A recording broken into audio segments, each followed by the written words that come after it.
আপনার আমাদের কাকিনাড়া গল্পিতানের প্রযোজনা প্রতিসরণ কেমন লাগলো? না, খুবই ভালো এবং সাবলীল, এবং আমার যতদূর মনে হয় এটা যে আমি কিছুদিন আগেই বাংলা সিরিয়ালে 4-4টি মেয়ের সুইসাইডের ঘটনার ওপর গঠনসমূহটা হয়েছে। তো এটা খুবই কালোজয়ী এবং বাস্তব চিত্র সম্পর্ক, যে আমাদের দেশের, এটা আমি নিজেও বলি যে আমাদের আসল হিরো যারা যারা দেশের বর্ডারে লড়ছে তারাই আমাদের আসল হিরো।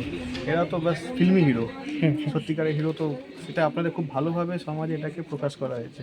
তো আমার খুবই ভালো লেগেছে প্রতিটা অ্যাক্টার, প্রতিটা অ্যাক্ট্রেস যারা যেভাবে তারা সাবলীল অভিনয় করেছে, এটা আমার খুবই ভালো লেগেছে। মানে পার্সোনালি আমি খুব ভালো ফিল করেছি। Thank you. ঠিক আছে, এবং এটাকে আরও ক্যারি করুন এবং এটাকে আরও আগামী দিনে বাঙালি আমরা যে বাঙালি আমাদের নাটকের লোক শিক্ষা হয়, বলো না, থিয়েটার থেকে শেখে। সমাজ আশা করি তোমরা অনেক বড় অভিনেতা, বহু মানুষ গ্রাম থেকে thank you. Carry on.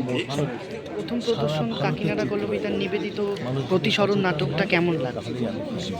Thank you. ভালো লেগেছে, সকলের অভিনয় ভালো, বিশেষ করে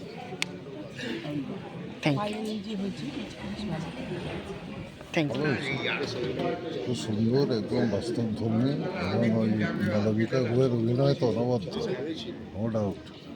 প্রত্যেকে ভালো অভিনেতা, অভিনেত্রী, এবং আপনাদের যে প্রিপারেশনটা খুব ভালো হয়েছে, রিহার্সালটা খুব ভালো হয়েছে বোঝা যাচ্ছে। আমরা আশা করব যে আপনারা আরও বাস্তবধর্মী নাটক কিছু আবার নিয়ে আসবেন, এবং আমরা সেই অপেক্ষায় রইলাম। Thank you.